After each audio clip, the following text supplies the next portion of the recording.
Also on the same day during this ceremony, the Masons would pair off with the little boys and me, go to different rooms behind the main altar in the back building and be raped and abused. My uncle, who was also there, he was the one who took me into a room and raped me.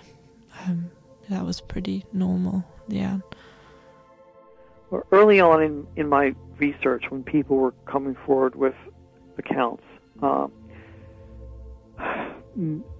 some accounts appeared about deviant Freemasons. That is to say, some of the people making allegations were indicating that their fathers had been Freemasons, and that somehow their alleged abuse they thought was connected with the lodge or Freemasons. Occasionally, abuse accounts, if they were true, and I can't say that they were definitively, but if they were true, seem to have occurred inside Masonic lodges. I would remember first the incest stuff, the stuff at home, and then it would gradually go from that to the ritual stuff. I went to a couple of Masonic parties at a lodge that was located right near the research building. There was a Masonic lodge right around the corner from it, and they sent me to a couple of parties there. And these people they go crazy at these parties. These men, they just get drunk and they just pass you around, and it's horrible what they do. Was it sexual abuse that was going on, or other kinds of abuse at these parties? Yes. They'd make you perform sexually. They'd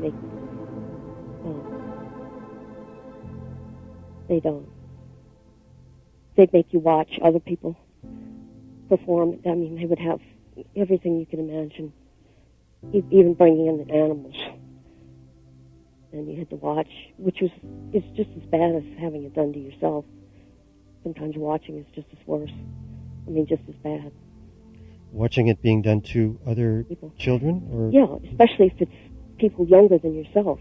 You're a child, and you have to stand there and watch a little kid who's half your age being tortured or raped or whatever. I mean, that's just as bad as having it done to yourself. I interviewed a reputable psychologist in Australia who has worked with survivors over a 20-year period. She has seen approximately 20 clients who say they have been ritually abused and mind-controlled. Out of those 20 survivors, 2 of them have allegedly been abused by Freemasons. My grandfather was a 33rd degree Mason who belonged to several Masonic lodges. He and my grandmother founded a chapter of the Order of the Eastern Star in the suburbs of Sydney. I have been in therapy for 20 years now, 16 with my present therapist.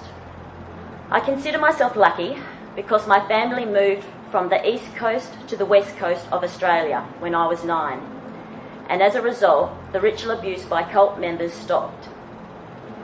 Other types of abuse continued, but being taken in the middle of the night to attend rituals stopped. My sister, who is 7 years older than me, also has memories of ritual abuse.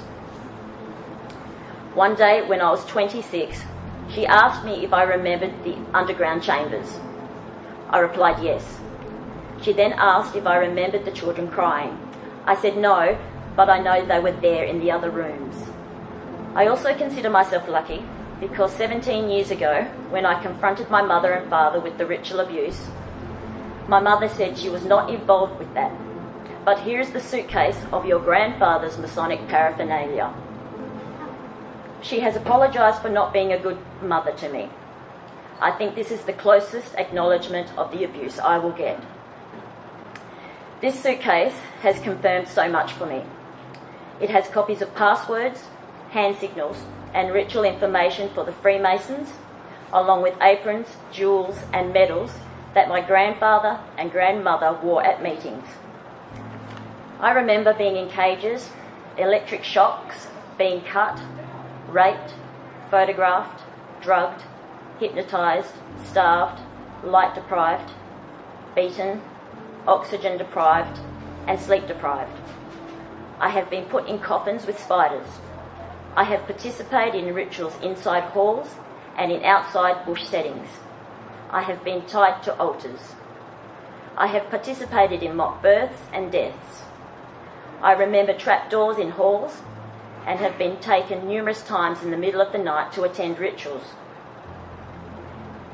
The colour programming I went through took place in underground chambers. Each room had a different colour, and different programming was perpetrated in them. Colours seemed to correspond with the points of the Eastern Star: blue, yellow, white, green, red, and black in the middle. Initially, it was and personal descriptions of having gone through cult ritual abuse. And then we began to realize that a great percentage of the survivors had also been involved in Masonic cult ritual abuse. Their grandfathers were Masons or Shriners, again, in different parts of the country. And we started looking a lot more closely at that because it seemed to be a common thread. There were private conversations about it that went on at the gathering. I put a few small advertisements in the Globe and Mail, notifications about the upcoming conferences, and just the 3 or 4 words describing it, the Masonic connection, generated phone calls and letters from survivors across Canada who described themselves as being Masonic survivors living in terror. And they were invariably the daughters of Masons or Scottish Rite Shriners, the daughters of Masons. And they began describing, again from all across Canada, memories of what could only be described as mind control experimentation.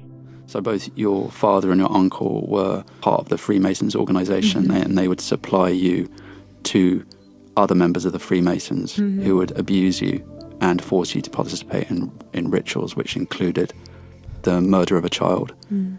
Yeah. Would like to say that, again, this is something that's not unusual in these ritual groups. They use these methods specifically to confuse, disorientate, and split children. Other types of abuse would be simply just being in bed, taken from my home, taken out of bed, raped. It could be any time of the night. It could be with people I knew or did not know. Did you feel that specifically the Masonic context had anything to do with the ritual itself? Was there Masonic elements to the ritual abuse? I don't necessarily feel that there was. I feel that birds of a feather flock together. I feel that his cohorts in his fraternal organization, as part of their joining in an abuse of me, were because they were all pedophiles, simply pedophiles, regardless if they were practicing Satanists, regardless if they were a member of a fraternal organization, regardless if they were a Boy Scout leader, regardless if they were a community figure, regardless if they worked for state government, regardless if they worked for federal government. What is indicative to me underneath all of this is the fact that these are persons that commit crimes against children of the most hideous nature, crimes that are sadistically violent. I think that he and others attempted not only to sadistically abuse me, but to split my mind into as many pieces, to split my personality. As a matter of fact, my sister remembered my father calling me by other names. She wondered why was she being called by these other names.